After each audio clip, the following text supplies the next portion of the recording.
Yeah, there are already as many as 2 million Americans living either part-time or full-time in Canada. Many more say either jokingly or seriously that they want to join the people who have moved to Canada if the results of the American election are not in their favor. Kevin Bracken, a writer who happens to be one of those American expats, has written a book called What's Different in Canada, and joining us right now, because we want to know how serious people really are. Morning, Kevin. Hey, and who knows better than you, because you chose to move here after Bush was elected in 2004, and you made good on that decision. That's true. I don't know that many Americans that did actually make good on that threat, but I said if George Bush is reelected, I am moving to Canada. And I'm not going to lie, I didn't know anything about the country at that point. I think it's a bit of it's a well-kept secret.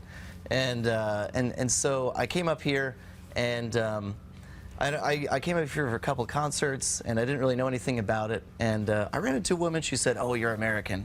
What do you know about Canada? I bet you don't even know who the Prime Minister is." And I didn't. It was the most embarrassing thing. Jean Chrétien had been the Prime Minister at that point for 9 years, and didn't even know who it was, because, you know, I'm American, right? Well, and so, you know, more to how the relationship is. Oh, south definitely. Of the border. And so at that point, I said, I want to learn as much as possible about Canada.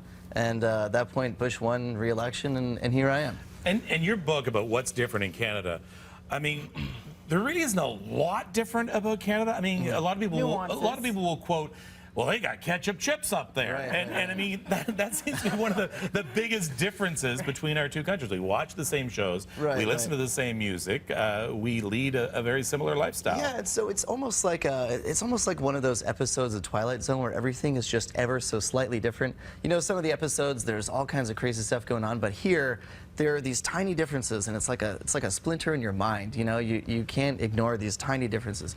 So some of them are major, some of them are pretty minor. But I think the place that I like to start is like the kitchen, for example. Like Americans believe that the microwave is magical. It's like it can do anything. You know, you can do anything in the microwave. Heating up canned soup and making tea and making ramen. I mean, people boil water in the microwave in the States sometimes.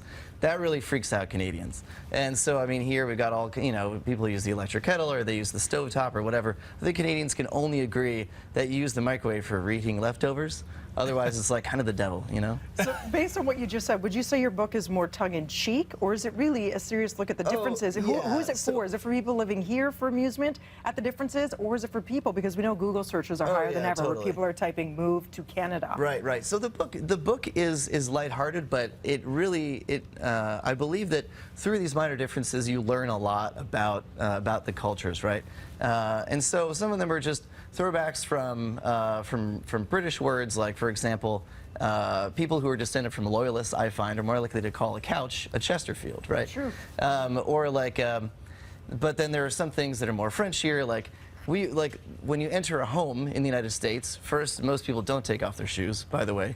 And you're right. It's a Canadian thing and a European thing, but not an American thing. And the room that you enter a home into in America, we would call that a foyer. And this really annoys Canadians because we call it a foyer here. Obviously. Oh yeah. Or like you know, around the home, like the thing that's at the edge of your rooftop, we would call it an eaves trough here, but we call it a gutter in the States. That really seems to annoy Canadians too. How serious are maybe not the majority of Americans who say they want to move to Canada if Trump is elected? Yeah. I mean, are there some people there who are truly and honestly willing to take the same step you did? I'll tell you what, I am in a unique position because once the book came out a few days ago, I have been fielding questions from Americans all over the country asking if I have an immigration lawyer that I can refer them to.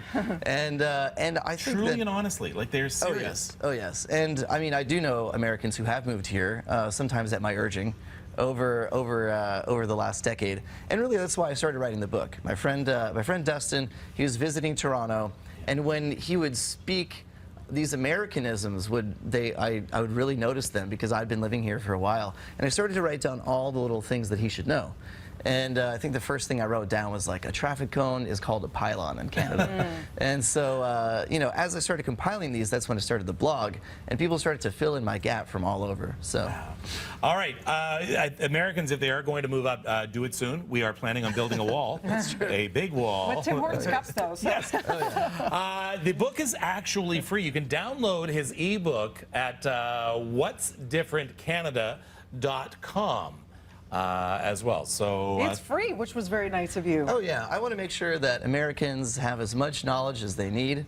Unfortunately, winter is not the greatest time to move to Canada, but you're going to have to deal with it like we all do. yeah, try going to winter in Fargo, okay? Oh, yeah, There you go. Yeah, there's winter in a ton of American states, though, and they just All think right. it's us for Oh, some totally, reason. totally. Thank you so much for being here, All right, Kevin. thank Do you you. consider yourself Canadian now? I will be in 2 years. Oh, All right. Well, congratulations. Thank you very much. All right. Here's what you need to know wrapped into 90 seconds.